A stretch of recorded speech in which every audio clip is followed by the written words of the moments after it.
According to Experian, more than half of those surveyed feel holiday shopping puts a strain on their finances. No kidding, with nearly 30% saying that they're pretty stressed about money this time of year. A chunk of shoppers admit it's hard to stay on a budget. Janae Adams from Debt Sucks University and Tom Matthews, a certified financial educator, join us both today.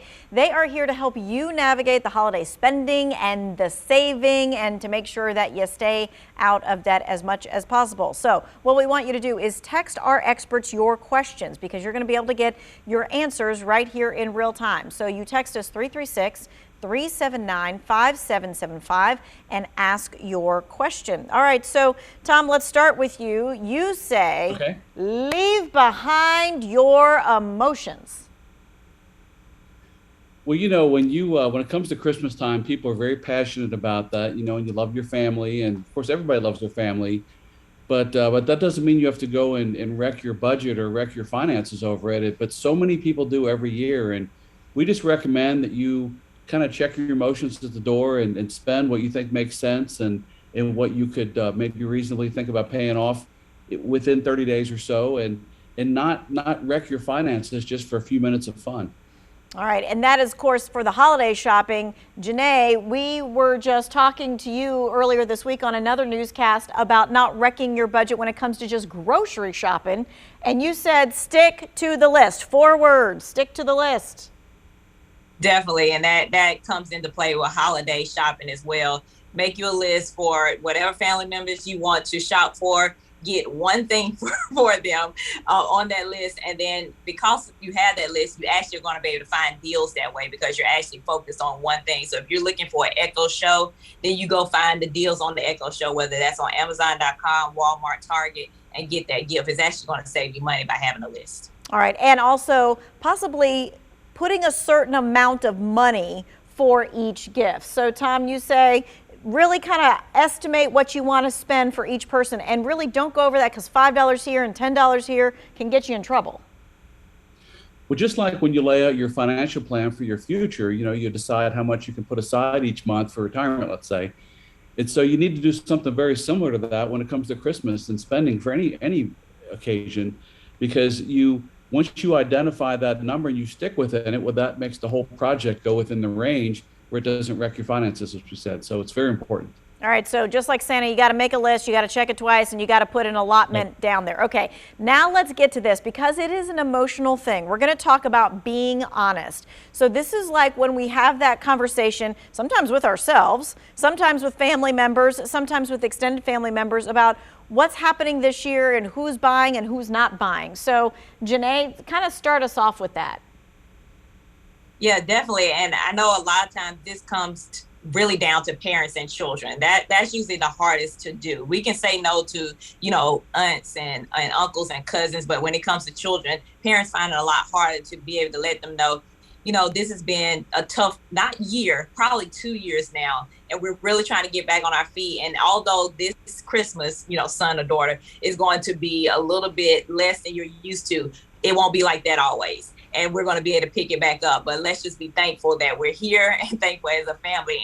And you'll be surprised how children understand because they probably have seen the stress within the household leading up to this. They've seen maybe the discussions and so forth, and they know it might be a money issue. So just be real with them and be honest with them. All right, so that's one key point, dealing with those inside your house. All right, Tom, how about the people that are outside your house who are like, but we always do the gift exchange?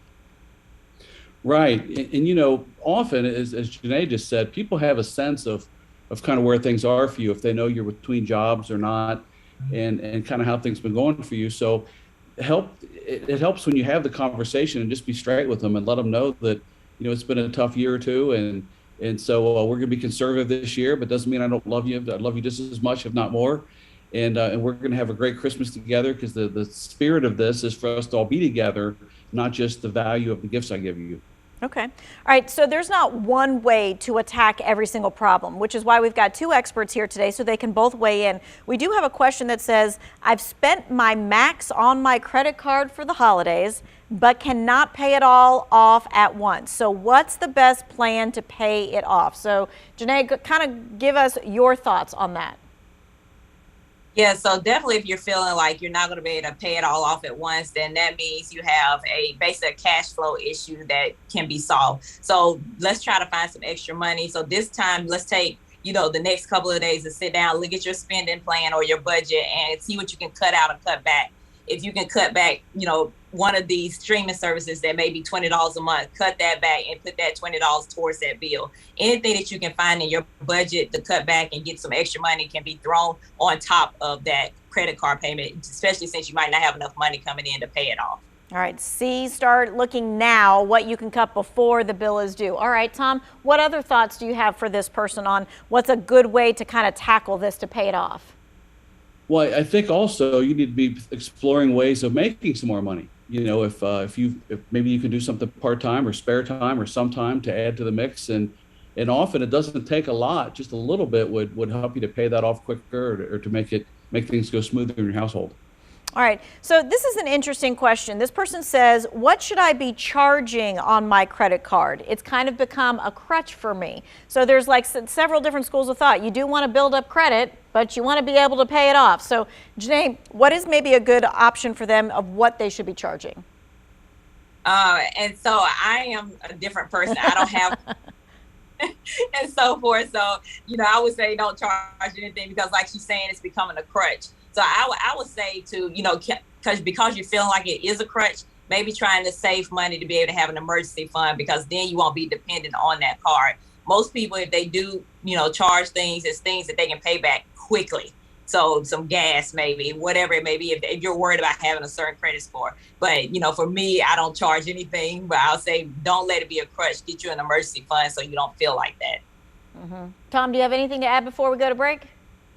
No, I would just say one other thing. I think that when you, sometimes if you're going to do something online, you have to use a card. You can't use, other things. So but it's important just to have a sense of how that fits into an overall plan, to know that it's the important thing is to keep your plan in focus and keep it moving and not worry about, the occasion necessarily. Yeah, the charge card should be working for you, not against you. All right, we're going to take a quick break. We're going to continue to take your text questions and we'll be right back.